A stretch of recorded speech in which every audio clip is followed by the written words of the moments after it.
Na kama kawaida ndani ya kipindi cha Kilimo Sokoni, bila shaka ujambo na karibu sana.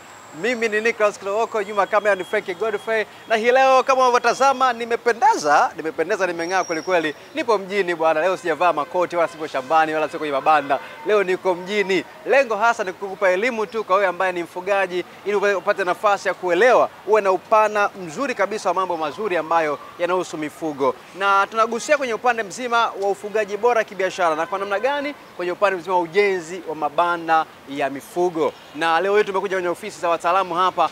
Wao watatuelekeza namna gani ambavyo unaweza kufuga kibiashara kwenye ujenzi wa mabanda. Na nikwambie tu, kama ndio kwanza unafungua screen yako hiyo, na kama unatufuatia kupitia hii kipindi cha Kilimo Sokoni, una nafasi pia ya kushare pamoja nasi maoni, ushauri kupitia namba inapita kwenye screen yako hapa. Lakini pia kama unatamani kuwa pamoja nasi, jaribu kusubscribe kwenye YouTube yetu, tunatumia Kilimo Sokoni, bila kusahau kwenye account yetu ya Instagram tunatumia Kilimo Sokoni. Uwe wa kwanza basi kulike na comment ili unufaike kile ambacho jifunza kwenye upande mzima wa Kilimo Sokoni. Tukapata nafasi ya kuwafahamu wataalamu wetu kwa siku ya leo, wanatufundisha vipi kwenye upande mzima wa ujenzi wa mabanda kibiashara. Je, unatamani kukua? Unatamani kunufaika? Basi karibu pamoja nasi tukaungane na mtaalamu huyu ambaye leo hii atatuelekeza namna ipi unaweza kufuga kibiashara, hasa kwenye upande mzima wa ujenzi wa mabanda kibiashara. Karibu.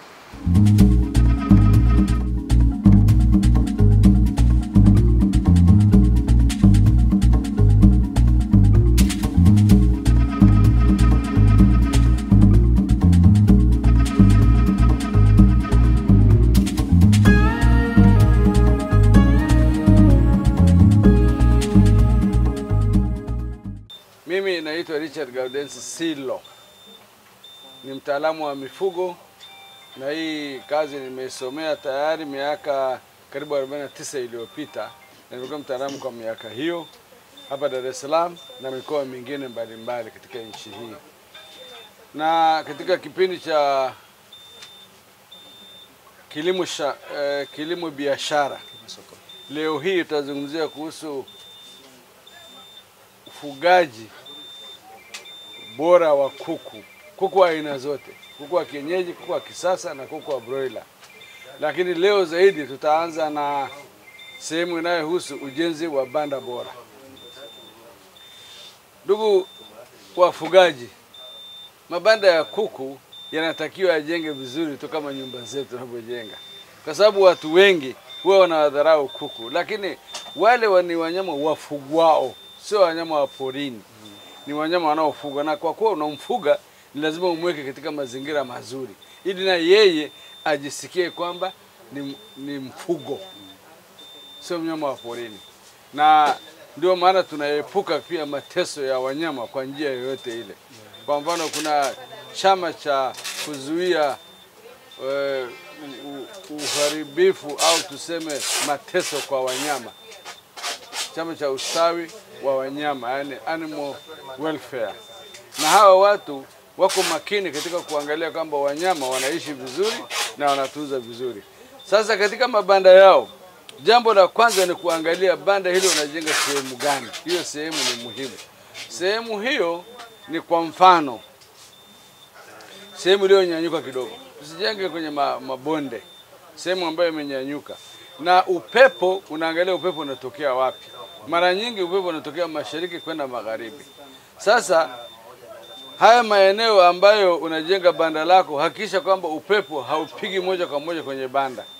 Upepo unapiga kwa maeneo ya pembeni, kwa sababu tunapojenga nyumba mara zote tunajenga hilo banda likiwa na pembe 4. Kwa hiyo zile pembe 2 zinazoangaliana ziwe ni zile zenye ukuta mrefu mpaka juu. Lakini huku ambako kuna madirisha, iwe basi ni upande ambao hakuna upepo, hata mvua haiingii.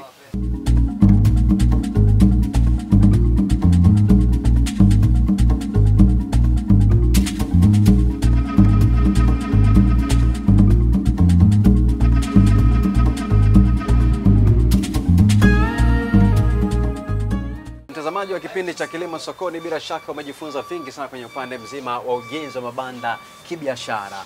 Na mzee Richard Silo amekufundisha vizuri na naamini hautabaki vile ambavyo ulivyokuwa, na naamini umejifunza na utajiendeleza zaidi kwa kila ambacho tumekufundisha kupitia kipindi hiki cha Kilimo Sokoni. Mimi ni Nicholas Kilowoko. Shukrani sana kwa Frank Godfrey ambaye amehakikisha kwamba picha inakaa vizuri kabisa. Na pia nikwambia wakati mwingine tena tutapata wasaa mzuri wa kujifunza kwenye upande mzima wa namna gani unaweza kaanzisha kifaranga chako mpaka kufika hatua ya uuzaji na wewe ukanufaika kile ambacho unakifuga. Lakini kama una ushauri, una maoni, namba inapita chini ya skrini yako hapa. Uwe wa kwanza kutufuatilia hapo. Lakini usisahau kutembea mitandao yetu ya kijamii kupitia Kilimo Sokoni kwenye Instagram na kwenye YouTube namna hiyo hiyo, ili upate nafasi ya kujifunza na uwe bora zaidi. Mpaka wakati mwingine tena, kwa sasa nakomea hapa. Sina ziada tena. Kwa heri, bye.